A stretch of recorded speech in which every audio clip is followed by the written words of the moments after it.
All right, I've been doing absolutely nothing but playing The Legend of Zelda Tears of the Kingdom since its release day. I've got about 35 hours in. I'm playing a crap ton. We got the Switch OLED right here with its amazing dock. This thing is absolutely gorgeous. We're actually here today to talk about PB Tails and their controller offerings that they bring to the table. And that's fitting because, as I said, playing lots of Tears of the Kingdom, you need something to play these new games on. This is their design right here for their controllers.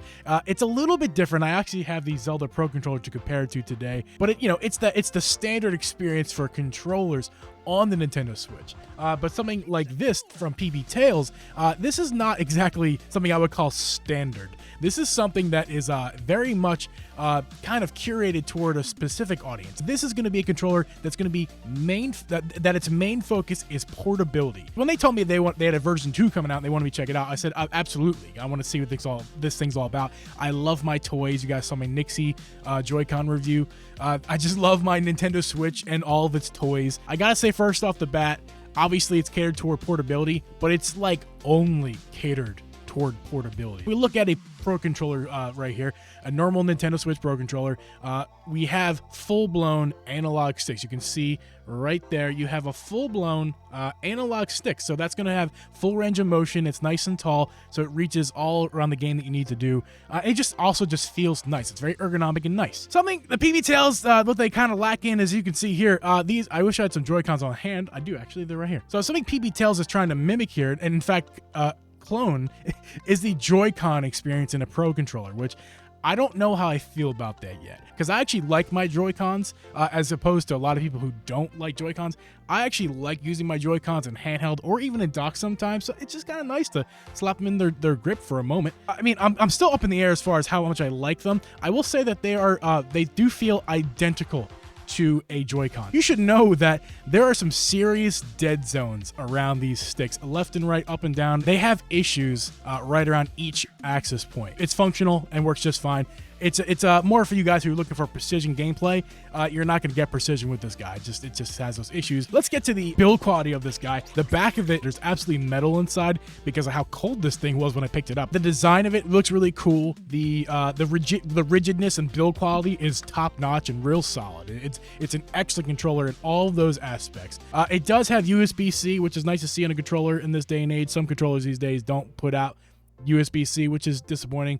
It does wake up your Switch if that matters to you. You know, one little gripe I will say is that all these buttons, they look cool in that V shape. As you can see right here, they're in this V shape in the middle of the controller. That does look cool. It doesn't really result to good functionality because they all feel very flat and the same. I think they should have just went with shaped buttons, like a plus for the actual plus button and a minus, so that way you can feel, oh, that's clearly the minus button, that's the plus. They didn't do that. They just kind of went with flat circular buttons, and it's hard to tell which button you're trying to press at any given time in the game, and that's just not the way you want to really play your games. You want to be able to just touch your controller and know exactly how everything is in its orientation in your hand. I want to talk about the biggest gripe I have so far using this controller for the first week or so. The feel in hand, because the ergonomics are actually fine. I did have to put it down after an hour, and that's actually going to be okay to me because this is a portable controller. It's aimed toward, split-second gameplay with some buddies on the park or whatever. You watch the Switch commercials. So I don't think it needs to be any longer than an hour in your hands. But for the sake of review, that is a knock on it because you can't really hold it for much. At least I couldn't hold it for much longer than an hour because it started to poke my hands. I like the design visually. The main issue that you can't avoid is how these really sharp edges, you guys can see right there, all these sharp edges around the controller, they go right in your hands, man. While you're holding the controller, you have to make sure you angle it just the right way so you're not poking your flesh directly on a pointy point. I don't understand why they went with that. They should have maybe included some sort of case or something, outside rubber sleeve or just something to make it to where it's smooth. Because I understand why they went with the design. It looks cool, but it doesn't function cool. It really does hurt your hands, at least for me. That is not going to be great. So like I said, any more than an hour of gameplay at a time, maybe look elsewhere. But if this is something that you want to throw in your backpack real fast to give your little brother Jimmy, who wants to play some Mario Kart with you later when you're at the park, you know, this is going to get the job done. Absolutely. Again, the last thing I'm going to talk about here as far as negatives is the price. Now, it is on sale right now for around 40, 45 bucks. I don't know. I'll put on screen how much it is at the time of the editing of this video. It's definitely expensive. I think full retails are about 55 bucks. And if we're talking about going to Walmart and picking up a Pro Controller for 60 bucks or anywhere else in the market for a Pro Controller, that's going to be 70 bucks. At most, it's a 15-buck difference. And for 15 bucks, I would just go with a full Pro Controller, even though it's not ideal for travel. Even still, there are better options for cheaper. I believe the 8-bit Do, I'll put the numbers down below what the 8-bit Do costs, but that I believe it's around 50 bucks or maybe 40, and that's going to be a better deal than this